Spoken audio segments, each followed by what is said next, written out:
Bem, minha gente, vamos retomar o nosso Metronano.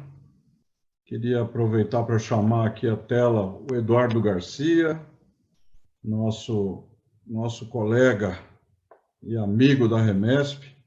O Eduardo será o moderador. Já já eu vou fazer a leitura do currículo e quero chamar também o Jorge Lepkisson. Lepkisson, é assim mesmo, Jorge, que se lê o seu nome? É Lepkisson, mas... Lepkisson. Lepkisson, isso. Vamos falar corretamente. Vocês devem ter visto aí na apresentação a doutora Carolina, né, que teve um problema de última hora, mas ainda bem que ela tem o Jorge Lepkisson, que conhece muito também sobre esse assunto, e vai fazer a apresentação para todos nós nessa palestra técnica que nós vamos chamar deixa eu pegar o nome aqui. Nanotecnologia, aplicações na indústria na era da bioeconomia. Tenho certeza que vai ser um tema bastante interessante. O Eduardo é metalúrgico, pedagogo, com MBA em gestão empresarial e de negócios. Atuou como chefe gerente de controle de qualidade, gerente de laboratório acreditado pela SEGEC. Foi meu colega há muitos anos do Senai, né? Ele era o coordenador dos laboratórios do Senai, acreditados e postulantes à acreditação junto à SEGEC Metro. Atualmente atua como consultor independente, ministrando treinamentos, auditorias, consultorias, assessorias com base na 17.025. E é um consultor também da Remesp. O nosso palestrante, o Jorge Lepkisson,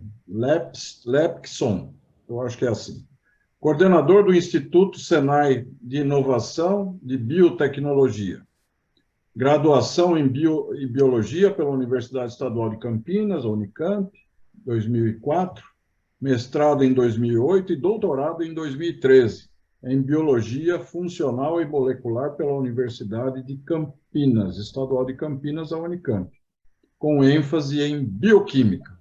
Foi pesquisador de pós-doutorado vinculado ao Departamento de Genética do Instituto de Biologia da Unicamp e no Laboratório de Research em Ciência Vegetale, em Toulouse, CNRS Université Paul Sabatier III, na França. Então, sejam bem-vindos, meu amigo. Espero ter feito uma leitura correta do seu currículo, Jorge, e também do meu amigo Eduardo. Eu vou passar a palavra para o Eduardo. Como moderador, ele vai fazer as considerações iniciais e depois a gente passa a palavra para o nosso colega Jorge. Eduardo, a palavra é sua. Muito obrigado, Celso. Muito obrigado pela presença, Jorge. É um enorme prazer participar de um evento como esse, de tamanha grandeza e importância, e ter profissionais também do seu naipe aqui presentes, né? Porque a Carolina, eu conheço ela muito bem, ela não ia deixar ninguém no lugar dela que não tivesse competência para seguir por um assunto tão importante como esse. E ainda mais nos tempos atuais, onde a gente está falando muito em nanotecnologia, já está se fazendo muito em nanotecnologia. E essas aplicações para a indústria e a ligação íntima que o Senai tem com a indústria se faz muito necessária. E eu acredito que ninguém melhor do que alguém com experiência de dentro do Senai para poder falar sobre isso. Portanto, Jorge, seja bem-vindo, né? Vamos fazer uma apresentação aí. Eu acredito que, de qualquer forma, vai ser muito rápida, né? Porque é muita coisa para se falar, mas para a gente também dar um tempo depois para as dúvidas, para algum questionamento que possa surgir, ou até mesmo da minha parte, né? Porque é lógico, quem sou eu perto de vocês nessa área, né? Mas eu desejo a você uma boa apresentação e seja muito bem-vindo e muito obrigado por ter aceito participar desse evento. Perfeito. Muito obrigado aí, Celso e Eduardo, pela apresentação. Eu já posso compartilhar a tela da apresentação? Perfeito. Então, gente, primeiramente eu queria aí pedir desculpas em nome da minha diretora, a Carolina Andrade, né? Ela teve aí um imprevisto, ela foi convocada aí para uma reunião do Departamento Nacional do Senai e pediu para que eu viesse aqui fazer a apresentação intitulada Nanotecnologia, aplicações na indústria na era da bioeconomia. Como o Celso e o Eduardo comentaram, eu sou coordenador do Instituto Senai de Inovação em Biotecnologia e estamos localizados aqui no Bom Retiro, em São Paulo. Somos recém-inaugurados aí, fomos inaugurados em novembro do ano passado. Então, ainda é um instituto nascente, mas da rede de inovação do Senai, que conta aí com 26 institutos espalhados pelo país. Eu não vou entrar em maiores detalhes em relação à rede de inovação, aos institutos, mas podemos responder isso depois nas perguntas, se for do interesse. E eu queria começar, assim, falando, como o Celso falou, sou um biólogo molecular, eu não sou um especialista em nanotecnologia, mas no Instituto de Inovação, a gente desenvolve trabalhos diretamente com empresas. Na atuação do Instituto Senai de Inovação, nós trabalhamos diretamente com empresas, desenvolvendo projetos de inovação com processos ou produtos em biotecnologia. Isso significa o quê? Que todos os nossos contratos, todos os nossos desenvolvimentos são com empresas. O Instituto de Inovação não faz pesquisa básica. E isso requer também algum certo cuidado, porque algumas informações são confidenciais. Mas eu quero dar aqui um overview da melhor forma possível para vocês sobre a nossa atuação e citar alguns exemplos de trabalho aí que nós temos feito com a indústria. Primeiro, falar um pouquinho da bioeconomia. A bioeconomia tem algumas definições. Eu vou ler aqui uma definição que está no portal da indústria, do Senai, da CNI. Bioeconomia é a ciência que estuda os sistemas biológicos e recursos naturais aliados à utilização de novas tecnologias com o propósito de criar produtos e serviços mais sustentáveis. E temos aí vários desafios nessa bioeconomia, É um tema relativamente recente, se formos verificar, mas eu queria colocar aqui para vocês um dos grandes desafios que a gente enxerga aí na bioeconomia, que é combater a desnutrição e a fome, sendo um dos mais importantes desafios, então, aí para a bioeconomia nos anos que a gente está vendo aí numa agenda de desenvolvimento aí dos próximos anos, das próximas décadas, De acordo com o relatório aí apresentado na DECHEM, a Biotecnologia, que é uma das grandes feiras químicas mundiais, 842 milhões de pessoas sofrem de desnutrição crônica no mundo inteiro. E 2 bilhões carecem de vitaminas e minerais necessários para levar uma vida saudável. Em relação a isso, essa estimativa prevê que a produção mundial de grãos, por exemplo, precisa dobrar até 2050. E aí entram estratégias de biotecnologia que vão poder trabalhar junto a esse setor da bioeconomia para solucionar esse problema. A gente vê aí como macro tendências mundiais, esse relatório gerado pela Fiesp em março de 2022, que nós temos aí um crescimento populacional e um envelhecimento populacional muito forte vindo aí nos próximos anos. A população está se tornando mais velha. Isso implica aí uma série de condições para um desenvolvimento sustentável, para a evolução tecnológica, como suprir adequadamente essa demanda nutricional e desse crescimento populacional. E a gente vê macro tendências em várias áreas que são com fatores impactantes, que podemos citar aí saúde, alimentos, energia, tudo isso são macro tendências que nós estamos vendo para o mundo para os próximos anos. Isso feito vai relacionar um crescimento da demanda e transformação de alimentos muito grandes. E com isso, e vendo essa questão da agenda ESG também, que nós vemos muito, existe uma demanda muito forte para um desenvolvimento sustentável, aumento de demanda de alimentos, da cadeia de alimentos, novas preferências, né? A gente vê aí um mercado crescente, no Brasil agora um pouco incipiente, mas principalmente nos Estados Unidos e na Europa, na Ásia, a gente já vê um grande crescimento aí, com um olhar do público para produtos veganos, para produtos sem estar sendo testado em animais, e uma grande adaptação a mudanças climáticas, né? Como que as nossas lavouras vão ser adaptadas aí para poder lidar com mudanças climáticas de regiões que tinham um determinado clima e de repente vão estar passando aí por estresses ambientais que hoje a lavoura não está preparada para produzir naquele clima. Então, isso abre aí uma série de aplicações biotecnológicas para poder solucionar esses problemas para as empresas e para suprir toda essa demanda que a gente está vendo aí. Dito isso, aqui ainda falando do relatório produzido pela Fiesp, né, como Mega Tendências Mundiais 2030, a biotecnologia está dentro disso. Espera-se que a biotecnologia faça contribuições de até 20% da atividade econômica global até 2040. Se a gente pensar, é um quinto de toda a atividade econômica global até 2040 vai estar relacionada com biotecnologia. Isso é um dado bastante significativo. Isso, a gente vê desdobramentos disso, por exemplo, com grandes fundos de investimento mundiais, separando dinheiro, né?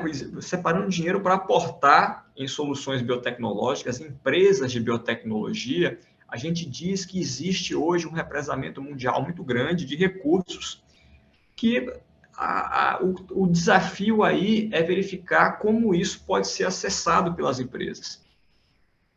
Mas existe muita demanda por esses recursos e existe muita demanda por essas empresas de biotecnologia. Eu estava acompanhando agora o final do último bate-papo do evento e o palestrante falou ali no final que já se vê uma mudança muito grande de mentalidade nas universidades, entre os alunos, a aproximação da universidade, das ICTs com as empresas para desenvolvimento desses produtos.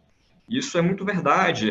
De quando eu me formei, em 2004 para agora, e aqui nós temos também no Instituto de Inovação, a gente está dentro de uma unidade de cenário de biotecnologia, onde nós temos cursos técnicos em biotecnologia. A gente pode debater um pouco mais sobre isso depois, mas a gente vê essa mudança de mentalidade, não apenas nas empresas, mas também nos nossos alunos, de estarem aí se aproximando de mim, de criando startups muitas vezes, e de apresentar soluções para grandes empresas e para grandes demandas mundiais e nacionais relacionadas à biotech.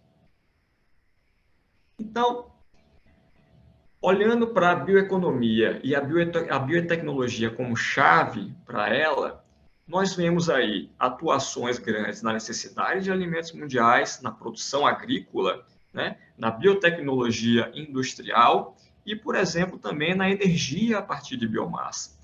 É uma outra demanda que a gente vê aí, essa mudança de matriz energética, e isso passa também pela questão biotecnológica, como, por exemplo, para a produção de hidrogênio verde, né? A gente está vendo essa questão dos recursos também estarem sendo apresentados para esse setor.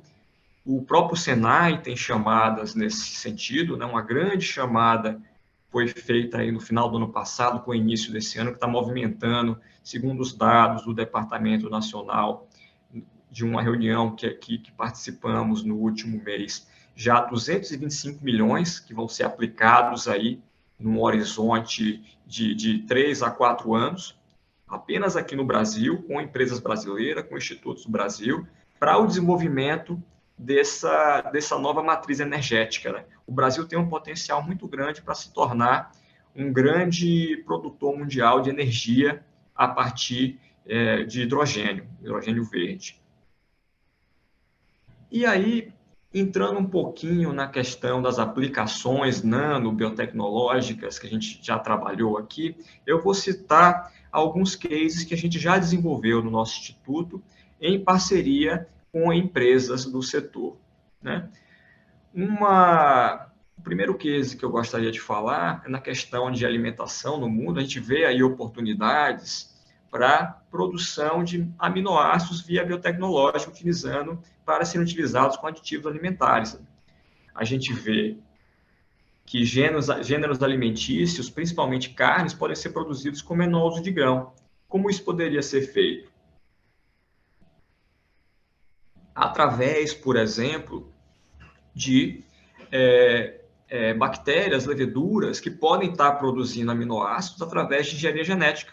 Essa engenharia genética pode ser realizada, esse determinado micro-organismo pode produzir esses aminoácidos e você vai ter aí uma produção depois, né, do cultivo de carne. A gente está falando também da questão da bioimpressão, de carnes que vão ser utilizadas com menor uso de grão. Você elimina um pouco essa questão de depender do setor agrícola para a produção de carne, né? Aqui leia-se carne, entre aspas, seria uma carne cultivada, né?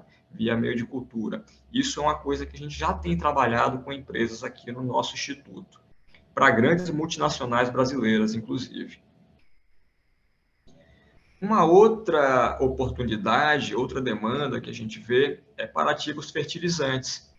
A gente vê aí uma oportunidade grande para diversos setores, e aqui falando especificamente da nanotecnologia, para nanoencapsulamento de ativos, que vão depois poder ser controlados para ser liberados de forma controlada ao longo do tempo. Então, você ganha aí em produção. A empresa ganha também na questão de não ter que estar mandando para o campo o seu funcionário o tempo inteiro, né? Pensando aí, por exemplo, em florestas de eucalipto, que são muito extensas. Isso é um dispêndio de dinheiro que a empresa tem. Você pode organizar e fazer o nanoencapsulamento de determinados ativos para você ter a liberação controlada desse ativo ao longo do tempo. Você potencializa o processo do bioativo, você otimiza o processo. E a gente já trabalhou aqui com alguns nanoativos que foram nanoencapsulados para empresas do setor cítrico, por exemplo. Esse produto final, é um projeto desenvolvido aqui via edital de inovação do Senai, gerou na lavoura de cítricos um ganho de até 25% de produção em relação ao grupo controle. Então, existe muito potencial aí para você fazer esse nanoencapsulamento, produzir esses nanobiofertilizantes, associar isso às bactérias do solo e fazer e ter aí um grande ganho de produção, de otimização de processo que vai gerar no final um recurso positivo para a indústria, né? Para a lavoura. Outra aplicação grande de biotecnologia aí para a questão alimentícia, né, é a produção de proteínas microbianas. A gente vê aí essa mudança, né, essa ampliação da matriz alimentícia, né, aonde os insetos estão ganhando muito destaque, né, isso principalmente na Ásia, mas não se enganem, isso está chegando aqui no Brasil, isso vai ser um mercado grande no futuro aí, porque se a gente vê que a demanda por alimentos é crescente no mundo, ao mesmo tempo que você tem aí uma pressão cada vez maior para cuidar das nossas florestas, né? de todo o processo produtivo, para você conseguir suprir a demanda mundial da produção de proteína, novas fontes alternativas vão ter que ser exploradas. Então, existe trabalho a ser feito aí para você poder tornar esse alimento de fontes alternativas mais palatável ao nosso gosto cultural, não é? E isso envolve trabalho também, junto com empresas, desenvolvimento de formulações, formas de transformar isso em palatável, de forma palatável, né, de ter um paladar mais adequado, tentar minimizar o impacto que é você ter uma proteína alternativa sendo comercializada para o nosso público. E isso vale também para o setor agro, né? Existe uma grande demanda por proteína para o setor agro, né, para o crescimento de carne. A gente está falando aí, você vê que é tudo uma questão circular. E esse é um mercado que vem crescendo muito e vai ser muito ampliado aí nos próximos anos. A gente vê também aí possibilidades na questão da aquicultura, né, com cultivo de organismos marinhos. Existem novas fontes interessantes de alimentos de alta qualidade, aonde a gente pode estar aí, por exemplo, cultivando, ensinando microalgas a produzir proteínas e carotenoides de alto valor agregado. Então, novamente, a gente vai ter aí uma produção grande de um determinado tipo de metabólito. Aqui estamos utilizando o exemplo do terpenoide, do carotenoide, porque isso foi um projeto desenvolvido. E essa fotozinha aqui que vocês estão vendo, do terpenoide laranjinha, é uma foto dele dentro da microalga. Isso também foi um projeto aí desenvolvido junto com uma empresa, via edital de inovação do Senai, e resultou aí numa produção muito interessante de terpenoides por essas microalgas. Eu vou encerrar a parte de apresentação fazendo algumas considerações finais, né? A demanda por alimentos aumentará acentuadamente no futuro, sem que seja possível uma expansão correspondente nas terras agrícolas. Por isso, essa demanda por novas fontes proteicas, por novas formas de produzir alimento. As abordagens nano e biotecnológicas para aumentar os rendimentos através do desenvolvimento de plantas perfeitamente adaptadas, enriquecidas e potencializadas, é real, isso já está acontecendo. Vamos produzir também aditivos alimentares com base na nanobiotecnologia para melhorar a sustentabilidade da produção da ração animal. E essa busca por fontes alternativas de alimentos, como micro-organismos, insetos e algas, abrem perspectivas muito interessantes para o futuro, para formulações futuras e similares. E, encerrando aqui, eu compartilho com vocês uma foto da equipe do nosso instituto, e já é uma foto que a gente está precisando atualizar, porque já temos vários novos colaboradores aí dentro da equipe, né? Como eu disse, somos um instituto que foi recém-inaugurado e estamos tendo aí a adição de novos colaboradores praticamente todos os meses. Eu posso também depois compartilhar com vocês alguns detalhes sobre isso. E já queria fazer uma provocação, porque no mês de outubro, nós vamos ter aqui na nossa unidade o primeiro simpósio de biotecnologia aplicada à bioeconomia realizado aqui. Vai ser um simpósio que nós faremos de forma anual e ele vai ser de forma presencial no nosso instituto no dia 21 de outubro desse ano. Já temos alguns palestrantes confirmados, a divulgação está começando a ser feita hoje para o link de inscrição do LinkedIn. E aí eu posso compartilhar com vocês no final do nosso bate-papo aqui. Bom, Jorge. E com isso, por favor, Eduardo, eu passo a palavra para você para a gente poder continuar o nosso bate-papo. Bom, primeiro te parabenizar aí pela apresentação, foi uma excelente apresentação, tem tudo a ver com o tema central desse evento, né? Mesmo falando de nanotecnologia, você abordou muito bem. A única coisa que não me agradou muito foi falar de inseto, mas fazer o quê, né? Pelo que você falou, faz parte, né? Olha, essa demanda por novos alimentos, ela é sem volta. Isso é muito disseminado na Ásia, né? Mas aqui no Brasil está chegando, não se engane, nos próximos anos a gente vai começar a ver uma ampliação muito grande dessa oferta no nosso comércio. A gente vai ver, duro quando a gente tiver que experimentar, né? Pois é.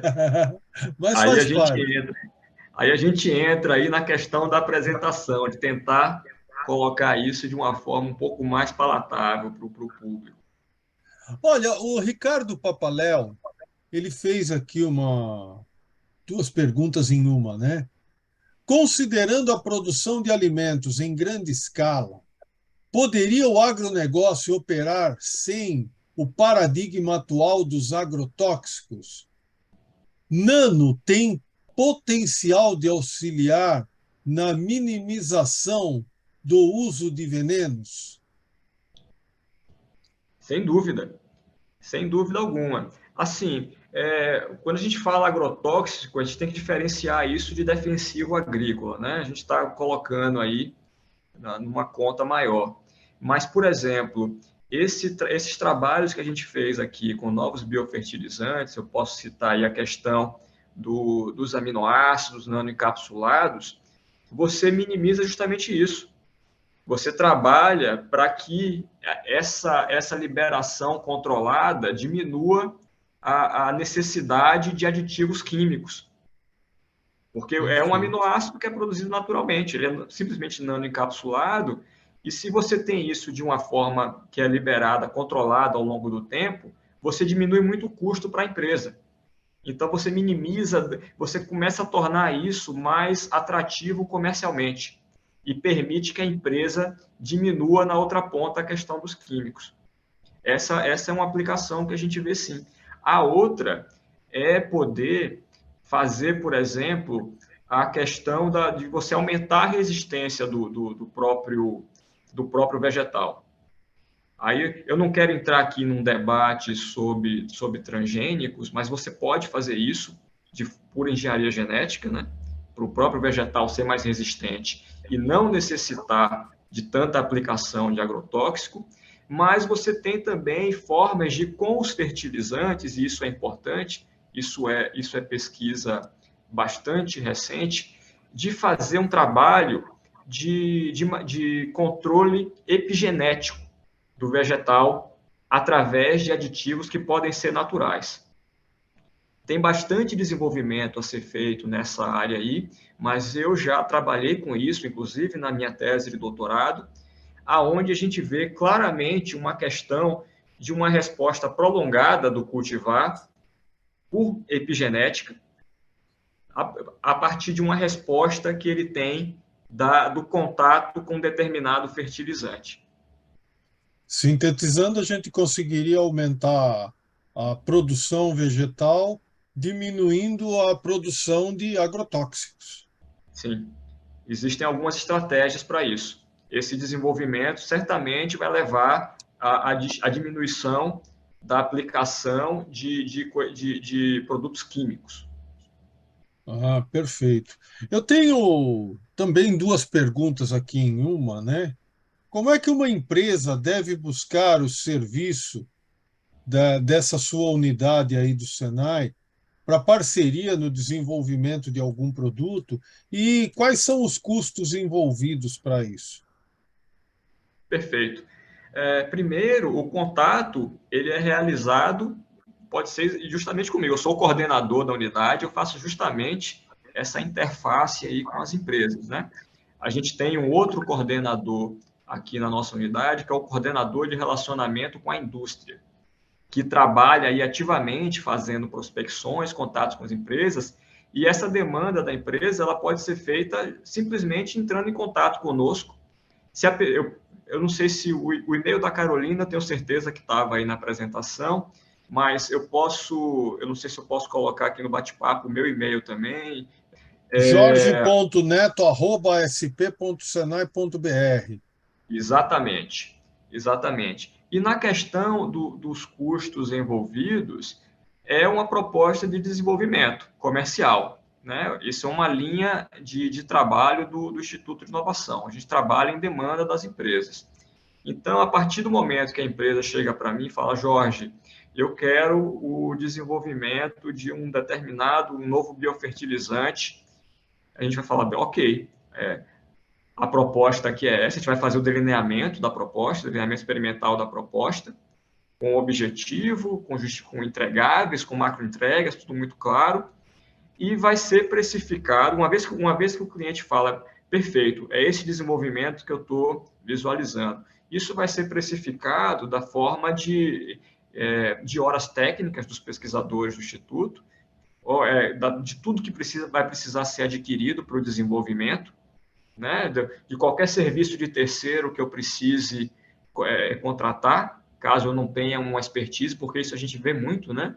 Os projetos são multidisciplinares, a gente traz também pessoas das universidades para serem parceiros, caso aquela expertise específica seja de um determinado pesquisador de uma determinada universidade, a gente tem esses acordos de cooperação com eles, e no final disso, essa proposta comercial vai ser apresentada para a empresa, para ela dar ok ou não. E é importante frisar que o Instituto, eu como Instituto de Inovação, esse é o meu negócio. Mas a gente quer fazer esse desenvolvimento, a gente quer projeto, a gente quer trabalhar. O Senai trabalha para a indústria. O Senai trabalha para a indústria. Então, existe aí uma grande contrapartida dentro dessas propostas da própria unidade. Eu, de certa forma, eu compartilho esse risco com as empresas. E outras formas que a gente tem também são de buscarmos, junto com a empresa, fomentos externos, que podem ser do próprio Senai. O Senai tem linhas de fomento, o Senai tem editais de inovação na plataforma da indústria. Pode ser via FAPESP. Eu tenho trabalho aqui com empresas que têm PIP da FAPESP, né? Podem ser recursos que venham do CNPq, da própria FINEP, de editais internacionais, nós também já participamos deles. Então, existem algumas formas de a gente trabalhar em conjunto com elas. Perfeito. Bom, eu não tenho mais perguntas aqui, estou plenamente satisfeito. Acho que foi uma excelente apresentação e você respondeu muito bem as perguntas também. Acho que foi muito esclarecedor. Eu não tenho mais nada a não ser te agradecer pela participação, pela excelente apresentação. Mande um grande abraço para a Carolina, que é uma grande amiga nossa também, né? Já há muitos anos, tanto minha quanto do Celso. E espero que em breve eu possa visitar essa unidade, porque o Celso já me falou dela e eu estou bem curioso para conhecer. É só marcar, Eduardo, só entrar em contato aí. Eu enfatizo normalmente, procurem a rede social do Senai Biotecnologia no LinkedIn, que a gente está lá divulgando os detalhes do nosso evento em bioeconomia, que vai ser realizado aí em outubro. Eu tenho certeza que vai ser muito bom. Perfeito, então. Da minha parte, eu encerro. Celso, entrego nas suas mãos hábeis para você fazer o encerramento. Eduardo, parabéns, como sempre, uma excelente coordenação. O Eduardo é nosso parceirão aqui na Remesp, e hoje tivemos a oportunidade de assistir o Jorge Lepson. É assim? É assim. É difícil. Perfeito. Eu acho que eu vou continuar falando Jorge Neto, porque aí eu não erro. É melhor. Fala Jorge Neto, é mais tranquilo. Você vê que meu e-mail já é propositadamente jorge.neto. É para não ter que Pois, soletrar Jorge, o sobrenome. parabéns pela sua apresentação. Aqueles que ainda não conhecem o Instituto Senai de Inovação em Biotecnologia devem conhecer, porque é uma unidade maravilhosa. Quem tem algum trabalho nessa área não pode deixar de visitar o Senai, porque é uma unidade realmente de tirar o chapéu.